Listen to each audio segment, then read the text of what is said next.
আমি ঘুমের ভান করে রইলাম। কিন্তু সাকিবের দুষ্টামি কিছুতেই থামছে না। ও ছোট তো এসব ব্যাপারে একদম কাঁচা, অনেক চেষ্টা করেও ঠিকমতো কিছু করতে পারছিল না। আমি চুপচাপ শুয়ে থাকলেও মনে হচ্ছিল আর বেশিক্ষণ নিজেকে সামলে রাখতে পারব না। মাথার ভেতর এক গাদা প্রশ্ন ঘুরপাক খাচ্ছিল। আমি কি উঠে বসে ওর চোখে চোখ রেখে সবটা মেনে নেব, নাকি ভান করে চুপচাপ থেকে যেটুকু হচ্ছে সেটা সেভাবেই শেষ হতে দেব? ও তো এসব বোঝে না ঠিকঠাক, তাই ওর কানে কানে বললাম, তুই এখন একটু বিশ্রাম নে, বাকি কাজ আমি করছি। তারপর যা হলো সেটা কেউ বিশ্বাস করলেও করত না। আমার নাম নীলা, বয়স 21। আমি আমাদের ভাই বোনদের মধ্যে সবচেয়ে বড়। 3 বোন 1 ভাইয়ের মধ্যে আমি সবার আগে জন্মেছি। বাবা একজন প্রতিষ্ঠিত ব্যবসায়ী, তাই ছোট থেকেই অভাব কষ্টের মুখ দেখি নাই, যা চাই তাই পেয়েছি। আমার বিয়ে হয়েছে, তবে এখনও সন্তান হয়নি। এটাই একমাত্র অপূর্ণতা। স্বামী, শ্বশুর, শাশুড়ি সবাই ভালো, কিন্তু বিয়ের 3 মাস পরেই স্বামীর ছুটি ফুরিয়ে যায়, আর ও আবার সিঙ্গাপুরে ফিরে যায়। তারপর থেকে আমার জীবনের মোড় ঘুরে যায়। মন সব সময় খারাপ থাকত, সময় কাটত না। ও দিনে 1বার 2বার ফোন দিত, তাও খুব কম সময় কথা বলতো। আমি একা একা ঘরে বসে থাকতাম। একটা অজানা অস্থিরতায় দিন কাটত। একদিন ইউটিউবে ভিডিও দেখতে দেখতে হঠাৎ একটা চ্যানেলে চোখ পড়ে নানা সম্পর্কভিত্তিক নাটকীয় গল্প। মায়ের সঙ্গে ছেলে, মামির সঙ্গে ভাগ্নে, এরকম নানা সম্পর্ক নিয়ে বানানো গল্প। প্রথম দিকে শুনে অস্বস্তি লাগলেও কেমন যেন মজাও পেতে থাকি। ধীরে ধীরে ওই চ্যানেলে নিয়মিত দর্শক হয়ে উঠি। সারাদিন ঘরের কাজ, শ্বশুর শাশুড়ি দেখাশোনা, স্বামীর সঙ্গে নিয়ম করে কথা বলা। সবশেষে রাতে বিছানায় শুয়ে ওই গল্পগুলো শুনে মনটা হালকা করতাম। মাঝে মাঝে মনে হতো, যদি কেউ থাকতো পাশে, যার সঙ্গে কিছু করা যেত। ঠিক তখনই জীবনে আসে সাকিব, ওর সহজ সরল ব্যবহার আর মজার কথা শুনতে শুনতে কখন যে আমি ভেতরে ভেতরে বদলে যাচ্ছি সেটা নিজেই টের পাইনি। আমি এমন রক্ষণশীল পরিবেশে বড় হয়েছি, অথচ অজান্তেই এক অদ্ভুত টান অনুভব করতে শুরু করি। সাকিব আমার স্বামীর বড় বোনের ছেলে, মানে সম্পর্কের দিক থেকে আমার ভাগ্নে। বিয়ের সময় একবার দেখা হয়েছিল ওর সঙ্গে, কিন্তু তেমন কথা হয়নি। তখন সাকিব এসএসসি পরীক্ষার প্রস্তুতিতে ব্যস্ত ছিল। এরপর ওর বাড়ি থেকে কলেজ অনেক দূর হওয়ায় পরীক্ষার পর সে আমাদের বাড়িতে থেকে কলেজে যাতায়াত করতে শুরু করে। আমাদের বাড়ি থেকে ওর কলেজ মাত্র 10 মিনিট দূর। প্রতিদিন সাইকেল চালিয়ে ক্লাসে যেত। সাকিব আমাদের শ্বশুরবাড়িতে ঘরের সংখ্যা খুব বেশি না, শুধু একটা বড় ঘর ছিল। সাকিব যেহেতু পড়াশোনা করবে, তাই শ্বশুরমশাই বড় ঘরের পাশেই একটা ছোট ঘর তৈরি করে দিলেন ওর জন্য। সেখানে টেবিল, চেয়ার আর একটা খাটিয়া রাখা ছিল। তবে রাতের বেলায় সাকিব মূল বাড়ির ভেতরের একটা ফাঁকা রুমে ঘুমাত। আমাদের বড় ঘরটাই 3টা রুমে ভাগ করা, একটাই আমি থাকি আর একটাই শ্বশুর শাশুড়ি। মাঝখানের ঘরটা আগে ফাঁকা ছিল। সাকিব আসার পর ওখানে একটা খাট বসানো হয়, আর এখন সে সেখানেই রাতে ঘুমায়। পড়া শেষ করে রাত 10টার পর ঘরে ফিরে ও মাঝখানের ঘরে শুয়ে পড়ে। সাকিব বেশ ভালো ছাত্র, সইতে A+ পেয়েছে। কথাবার্তাও খুব কম বলে না আছে, বন্ধুদের সাথে আড্ডা না আছে, বাড়ির লোকজনের সঙ্গে খাতির, এমনকি ওর নানা নানিকেও ঠিকমতো কিছু বলে না। আর আমার সঙ্গে তো চোখ তুলে তাকায় না। খুব লাজুক আর চুপচাপ স্বভাবের ছেলে। আমার শ্বশুর শাশুড়ি দুজনেই বয়সে অনেকটা বড়। শ্বশুরমশাই চোখে কম দেখেন, তাই বাইরে কম বের হন। শাশুড়ি আবার এমন মোটা যে হাঁটা চলারই উপায় নেই। সারাক্ষণ বিছানায় শুয়ে থাকেন আর পান খান। শ্বশুর মাঝে মাঝে উঠোনে বা উঠোন পেরিয়ে বারান্দায় যান, কিন্তু শাশুড়িকে আজ পর্যন্ত বাইরে পা রাখতে দেখি নাই। যাই হোক, সাকিব আমাদের বাড়িতে এসেছে প্রায় 1 মাস হলো। এই কদিনে ও আমার সঙ্গে ঠিকমতো কথাও বলেনি। বুঝতে পারি আমার সামনে একটু লজ্জা পাই। আমরা একসাথে খাই, কারণ শ্বশুর শাশুড়িকে তো বিছানায় বসেই খাওয়াতে হয়। আমি ওদের খাবার দিয়ে আসি, তারপর সাকিব আর আমি একসাথে খেয়ে নিই। সাকিব আসার পর আমার একটা সমস্যা হয়েছে। রাতের বেলা আর গল্প শোনা হয় না। আগের মতো ইউটিউবে গল্প চালু করলে মনে হয় কখন না সাকিব দরজা এসে ডাকে, মাম দরজা খোলো। প্রায় গল্প ছেড়ে বসে থাকি। কখনো ফিরে আসবে অনেক রাত পর্যন্ত, পরেও 10টা 11টা, এমনকি কখনো কখনো 12টাও বাজে। আমার প্রায় ঘুম চলে আসে। সাকিব যদি সামনের দরজায় ডেকে না পায়, তখন ঘরের পাশে রান্নাঘরের দরজার দিকে গিয়ে ডাকে, কারণ আমার রুমটা ওই পাশেই। আমি তখন চট করে উঠে গিয়ে দরজা খুলে দিই। একদিন এমনই ঘটল। সেদিন রাত প্রায় 12:30 বাজে। আমি ঘুমে ঢুলে পড়েছি। সাকিব দরজায় 10-15 মিনিট ডেকে কোনো সাড়া না পেয়ে রান্নাঘর থেকে একটা মাছ ধরার ছিপ এনে জানালার ফাঁক দিয়ে হালকা গুতা মারল। ঘুম ভেঙে লাফ দিয়ে উঠলাম, গিয়ে দরজা খুললাম। আমি বললাম তুই খা, আমি বাসন ধুয়ে নিয়ে। ও বলল মাম আমি আজ খাবো না, আপনি ঘুমান। আমি অবাক হয়ে বললাম কেন খাবি না, কেউ কি না খেয়ে ঘুমায়? সাকিব হেসে বলল আপনার চোখে ঘুম, রোজ আপনাকে বিরক্ত করি, আজ অনেক রাত হয়ে গেছে, আপনি শুয়ে পড়ুন, আমি সকালে উঠে খেয়ে নেব। আমি বললাম আমার কোনো কষ্ট হয় না, তুই যখন ইচ্ছা তখন এসে খেয়ে নিস, মাঝে মাঝে একটু ঘুম ধরে যায় আর কি। তখন সাকিব একটু থেমে বলল আপনার জন্য আমি থাকি আর আপনি রোজ রাত জেগে থাকেন, এটা ঠিক না। মাম কাল থেকে আমি পড়ার ঘরেই থাকব, আর দাদু ঠাকুমার সঙ্গে খাবার দিলে আমাকেও ডেকে নিও, একসাথে খেয়ে নেব। আমি বললাম সন্ধ্যায় খেলে তো রাত জেগে পড়তে গিয়ে আবার ক্ষুধা পাবে, তখন কি খাবি? আর এত বড় ঘর থাকতে কেন ছোট ঘরে শুতে যাবি? আমি তো কখনো বলিনি তোর জন্য আমার সমস্যা হয়, তুই কি বাইরের কেউ? তুই তো আমাদেরই ঘরের ছেলে, তোকে তো এইটুকু করতে পারতেই পারি। সাকিব বলল ঠিক আছে মাম, অনেক রাত হয়ে গেছে, এবার ঘুমাও, সকালে তোমার সাথে আলাপ করব। এটা বলেই ও সোজা গিয়ে ওর ঘরে শুয়ে পড়ল। আমি উঠে এসে নিজের রুমে চলে এলাম। তবে যাই হোক, আজ প্রথম সাকিব এতটা কথা বলল আমার সাথে, অথচ একবারের জন্য চোখ তুলে তাকায়নি। এখন সকাল 8টা বাজে, সাকিব এখনও ঘুমায়। কাল অনেক রাতে ঘুমিয়েছে তো তাই একটু বেশি ঘুমাচ্ছে, যদিও সাধারণত 6টায় উঠে উঠোনে একটু হাঁটে, তবে ওকে সকালে কখনো পড়তে বসতে দেখি না। যাই হোক, আজ তোর 10টার ক্লাস ডেকে দিতে হবে। আমি ডাক দিলাম সাকিব, সাকিব 8টা বাজে, কলেজ যাবে না? সাকিব তখন ঘুম জড়ানো গলায় বলল কত বাজে? আমি বললাম 8টা বাজে। এই কথা শুনে ও এক লাফে উঠে বসে পড়ল। তাড়াতাড়ি গোসল সেরে নাশতা খেয়ে কলেজের দিকে রওনা দিল। একটু তাড়াহুড়ো হলেও 10টার আগে পৌঁছে যাবে। হয়তো দুপুর থেকে 2টায় ও বাসায় ফিরে এল, তবে কখনো কখনো 12টার দিকেও আসে, বিশেষ ক্লাস কম থাকলে। পড়ার ঘরে বই খাতা রেখে মুখ হাত ধুতে গেল। আমি ইতিমধ্যে দুপুরের খাবার সাজিয়ে রেখেছি। ও ঘরে ফিরে এল, তারপর আমরা একসাথে খেলাম। খাওয়ার সময় খুব একটা কথা হয়নি। আমি শুধু জিজ্ঞেস করলাম কলেজে ঠিকমতো ক্লাস হয়তো? সে বাচ্চাদের মতো মাথা নেড়ে শুধু হ্যাঁ বলল, আর কিছু না। খাওয়ার পর ও নিজের ঘরে চলে গেল। সাধারণত দিনে ও ওই মাঝখানে ঘরে ঘুমায়। সন্ধ্যা হয়ে এলো, কিন্তু সাকিব উঠছে না। আমি পড়ার ঘরে গিয়ে ডাক দিলাম। ডাক শুনে সাকিব ঘুম থেকে উঠে বসল। চোখ কচরাতে কচরাতে বলল কি হয়েছে, ডাকছ কেন মাম? আমি বললাম না কিছু না, সন্ধ্যা হয়ে গেছে, তুমি এখনো ঘুমাচ্ছ, পড়তে বসবে না? সাকিব বলল সন্ধ্যা নাকি, দেখি কত বাজে বলে ও টেবিলে রাখা হাতঘড়ির দিকে তাকাল। তারপর উঠে গিয়ে মুখ হাত ধুতে গেল। আমি তখন ওর পড়ার ঘরে চুপচাপ বসে আছি। সাকিব মুখ ধুয়ে ফিরে এসে বলল তুমি এখনো এখানে বসে আছো? রান্নার কাজ শেষ? আমি হেসে বললাম সে তো অনেক আগেই শেষ করেছি। ক্ষুধা লাগছে নাকি? সে বলল আরে না, এমন সন্ধ্যার সময় ক্ষুধা লাগে নাকি? তবে একটা চা হলে ভাল লাগতো।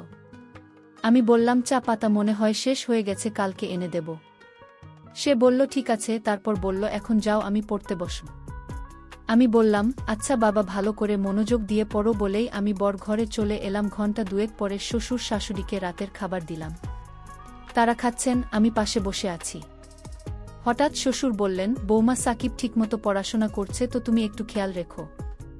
আমি বললাম বাবা আপনি একদম চিন্তা করবেন না, সাকিব খুব ভদ্র ছেলে, তাকে পড়তে বলার দরকার পড়ে না, নিজে থেকেই পড়ে নাই। শ্বশুর বললেন তা জানি বটে, কিন্তু দায়িত্ব তো আমাদেরও কিছু আছে। আমি হেসে বললাম চিন্তা করবেন না বাবা, আমি ওর পাশে থাকি সবসময়। আর হ্যাঁ, কাল সকালে চা পাতা আনবেন তো। আজ সন্ধ্যায় সাকিব চা খেতে চাইছিল। শাশুড়ি তখন বলল সাকিবদের বাড়িতে সবাই চা খায়।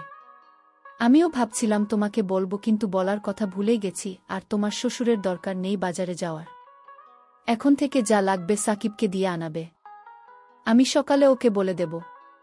আর বৌমা তুমি নাস্তার সময় আমাকে মনে করিয়ে দিও, আমি ওর সাথে কথা বলবো। আমি বললাম ঠিক আছে মা। তারপর ওরা খাওয়া শেষ করা পর্যন্ত আমি পাশে বসে রইলাম। খাওয়া শেষে বাসনপত্র গুছিয়ে নিজের রুমে এলাম। একটু পর মায়ের সাথে ফোনে কথা বলছিলাম।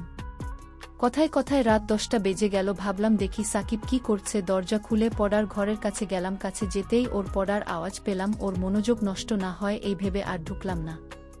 বর ঘরে ফিরে এলাম। রাত প্রায় 11টা বাজে, তবু সাকিব এখনও খেতে আসেনি।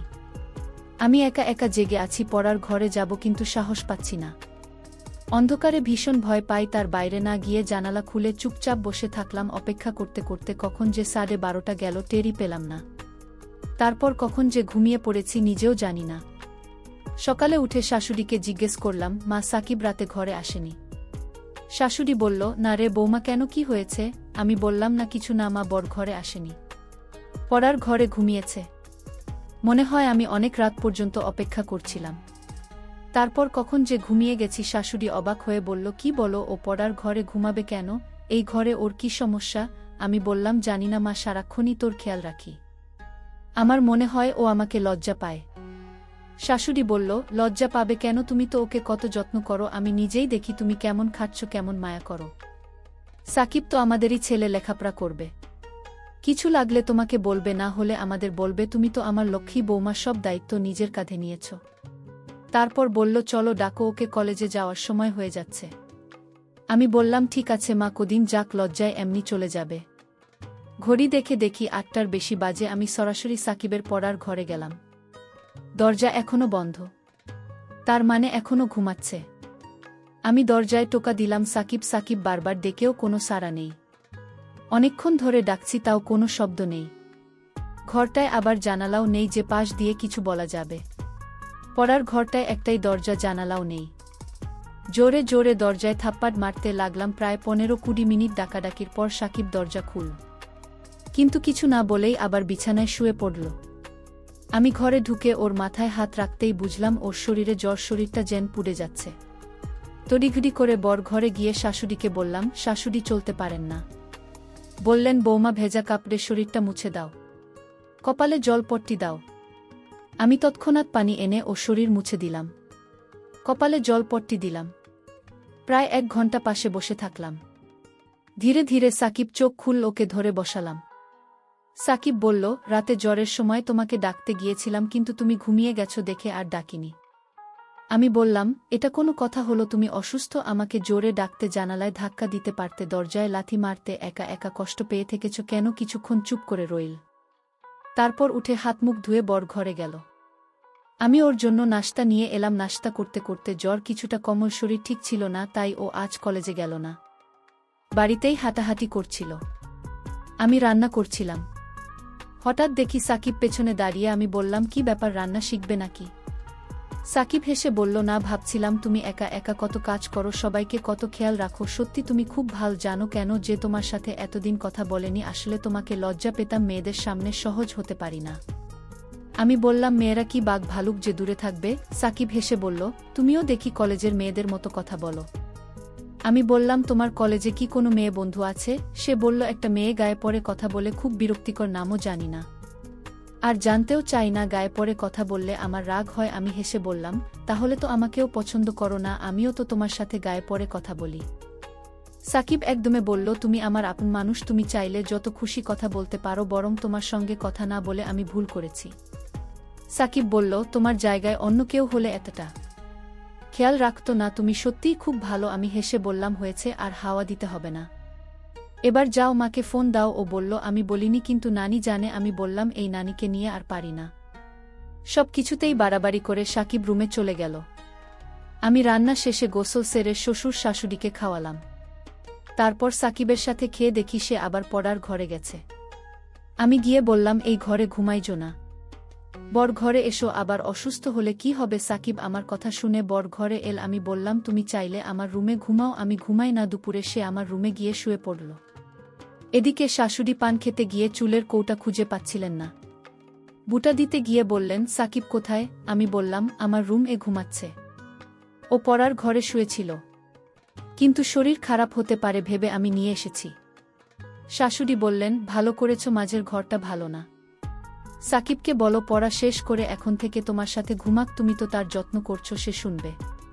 আমি বললাম, আজ অনেক কথা বলেছে, এতদিন তো লজ্জায় কিছু বলতো না। শাশুড়ি হেসে বললেন, আমি বলেছিলাম কিছুদিন গেলে ঠিক হয়ে যাবে, তুমি যে খেয়াল রাখো, ওর মা হলেও এতটা করতো না। আমি বললাম, কি যে বলেন মা, সাকিব তো আমাদের ছেলের মতো, তার মামাও ওকে খুব ভালোবাসে, প্রতিদিন ফোনে খোঁজ নেয়।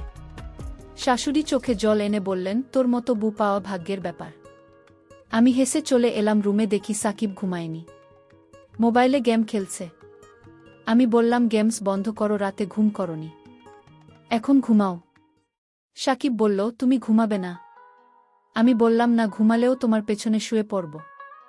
সাকিব বলল, আমি তো কারো সাথে ঘুমাই না। ঘুমের মধ্যে হাত পা নড়ে। আমি হেসে বললাম, হাত পা গেলেও তো এই ঘরের বাইরে যাবে না। সাকিব হেসে বলল, তুমি খুব মজার মানুষ, মনটা অনেক ভালো। আমি বললাম, এই ভালো ভালো বলা লাগবে না। সন্ধ্যার দিকে আমি সাকিবকে ঘুমাতে বললাম, সে বলল, তুমি অনেক কাজ করো, একটু বিশ্রাম নাও, আমি তোমার মোবাইলে গেমস খেলি। আমি ঘুমিয়ে পড়লাম। জেগে দেখি সাকিব ঘরে নেই, উঠানে হাঁটছে। আমি রান্নাঘরে গিয়ে ওর জন্য নুডলস বানালাম, খেয়ে খুব খুশি হলো। তারপর পড়তে বসল। কিছুক্ষণ পর আমি গিয়ে বললাম, আজ আর পড়তে হবে না, শরীর ঠিক হলে কাল থেকে পড়া শুরু করো। ও আমার সঙ্গে ঘরে এলো। রাতে খাওয়ার পর শাশুড়ি সাকিবকে বলল, ছোট ঘরটা শুধু পড়ার জন্য, ঘুমানোর হলে মাঝের রুমে অথবা মামির সঙ্গে ঘুমাও। সাকিব বলল, আচ্ছা নানি। রাতে হঠাৎ করে সাকিবের জ্বর বেড়ে গেল। আমাকে ডেকে বলল, মামির শরীরটা কাঁপছে। আমি ভেজা কাপড়ে ওর শরীর মুছে দিলাম, ওষুধ খাইয়ে কম্বলে মুড়িয়ে দিলাম, পাশে শুয়ে মাথায় হাত বুলিয়ে দিলাম। ধীরে ধীরে ও শান্ত হলো, একটু ঘুমিয়ে পড়ল। আমি ঘুমের ভান করে রইলাম। কিন্তু সাকিবের দুষ্টামি শুরু করল। ও তো ছোট, এসব ব্যাপারে একদম কাঁচা, অনেক চেষ্টা করেও ঠিকমতো কিছু করতে পারছিল না। আমি চুপচাপ শুয়ে থাকলেও মনে হচ্ছিল আর বেশিক্ষণ নিজেকে সামলে রাখতে পারব না। মাথার ভেতর এক গাদা প্রশ্ন ঘুরপাক খাচ্ছিল। আমি কি উঠে বসে ওর চোখে চোখ রেখে সবটা মেনে নেব, নাকি ভান করে চুপচাপ থেকে যেটুকু হচ্ছে সেটা সেভাবেই শেষ হতে দেব? কিছুক্ষণের মধ্যে এমনভাবে সারা দিল আমি আর থাকতেই পারলাম না। তখন সাকিবকে হালকা করে সরিয়ে দিতে হলো। মতো এসব বোঝে না ঠিকঠাক, তাই ওর কানে কানে বললাম, তুই এখন একটু বিশ্রাম নে, আমার হয়ে গেছে। তারপর আমিও কখন যেন ঘুমিয়ে পড়লাম। সকালে জ্বর কিছুটা কমেছে। আমি নাশতা তৈরি করলাম, ওকে আবার পড়তে বসল। মাঝে মধ্যে রান্নাঘরে এসে দুষ্টুমি করতে চাইত। আমি বললাম, প্রয়োজনের বেশি কোনো কিছু ভালো না। দিনের বেলায় কখনো কল্পনাও করো না। যদি কখনো কারো চোখে পড়ে বা কোনো প্রকার সন্দেহ হয়, তাহলে তোমার আমার দুজনের জীবনই নষ্ট হয়ে যাবে। আমি যা বলি তা অক্ষরে অক্ষরে পালন করবা, তা না হলে জীবন নষ্ট হয়ে যাবে। সমাজে মুখ দেখাতে পারবে না, বুঝতে পারছো? তারপর সে মাথা না দিয়ে হ্যাঁ বলল। তারপর থেকে সাকিব আর কোনোদিন দিনের বেলা করার জন্য বায়না ধরেনি, আর আমার কথার বাইরেও যায়নি। আর আমি তখন থেকে নিয়মিত ওষুধ খেতে থাকলাম। সাকিব আমার পরিবারের একজন, তার যত্ন নেওয়া আমার কর্তব্য। আমাদের সম্পর্ক সম্মান ও ভালোবাসা ভিত্তিক, যার মধ্যে অসঙ্গতি নেই।